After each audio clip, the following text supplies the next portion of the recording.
Hey folks, it's Christina here, your critical care educator here at St. David's North Austin Medical Center. And today we just want to do a quick review over Tidal CO2 on the LifePak 20E that we use here at NAMC. Before we talk about using it on our LifePak, let's talk about why we're even talking about it. So Tidal CO2, it's the CO2 measured at the end of expiration. Notice here, this is your normal waveform. You've got these nice crisp plateaus. And we're measuring Tidal CO2 right here at the end of expiration.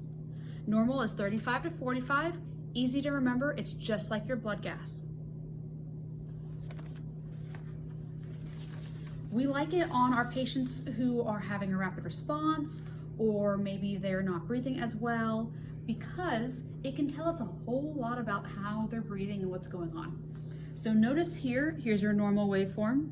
If somebody is obstructing or having a bronchospasm, we can look at this waveform and see how it's different.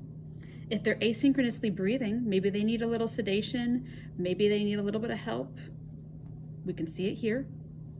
If they're hypoventilating, notice how it looks like a normal waveform, but the actual amount is higher than normal.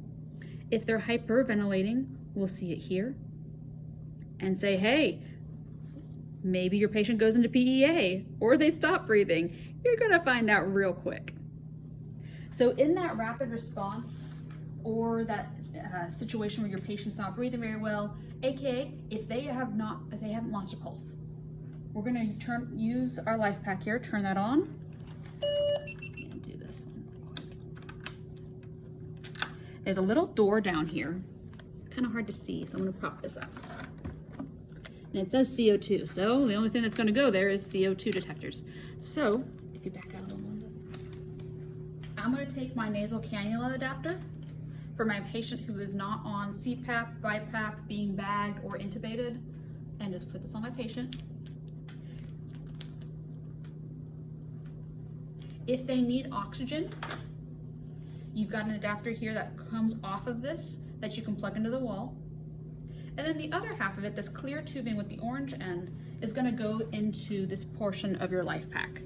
So you flip that down, and then you just turn this here, and then it stops. You're not gonna feel a click, you're not gonna hear anything, it's just gonna stop. And then, look, I've got a number. But we wanna see waveform to better evaluate things. So we're gonna use our dial here, and scroll, see how now it highlights this? I scroll again, it highlights the screen. I want this portion here, so we'll highlight that. Select, waveform, CO2, and then home.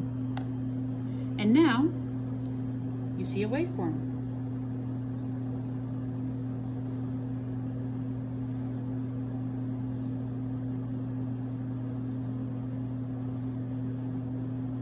Notice when I stop talking, it actually looks like a proper waveform. And my value is here on the sides, 38. Now the other time that we want to use Tidal CO2 that is a little more pressing is during CPR. Tidal CO2 is actually the gold standard across every major medical board for the evaluation of proper compressions and ROSC. We look at this here. When we're doing CPR, our Tidal CO2 should roughly be between 10 to 15. So notice that these waves are smaller than a traditional one. That's because we're doing CPR. But look, they are also regular and the same and consistent. That tells us good CPR. It's also 10 to 15, good CPR. If you notice here too, it shoots up randomly during CPR. That patient got ROSC at that moment. So even before we got to our next pulse check, we could say, hey, we got ROSC back. Based on your provider and who's running the code, they may tell you to continue CPR until that full 2 minutes, or they'll tell you, hey, let's pause and limit the amount of compressions and trauma to the patient. This is also a great tool because if you're like me, you've ever been in a code and you're trying to feel a pulse with your fingers and you sit there and say, oh my word, is this my own pulse I'm feeling? Is it the patient? What's going on? This will tell you way quicker than these two fingers will. So obviously, if we're doing CPR on somebody, they're not going to have a nasal cannula in. They're going to be being bagged, or they'll be intubated and have their ET tube in and still be being bagged. Then we use this connector. This can also be used on CPAP BiPAP masks as well. To use this connector, we're going to take our mask or our ET tube, depending on what's going on. Mask goes in through right here.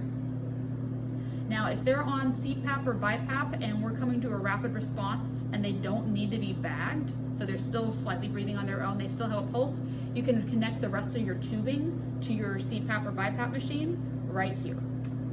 If they are being bagged, we've lost a pulse and we're doing CPR, then we take our bag and we connect it right here. So you can still measure Tidal CO2 during CPR with a bag mask.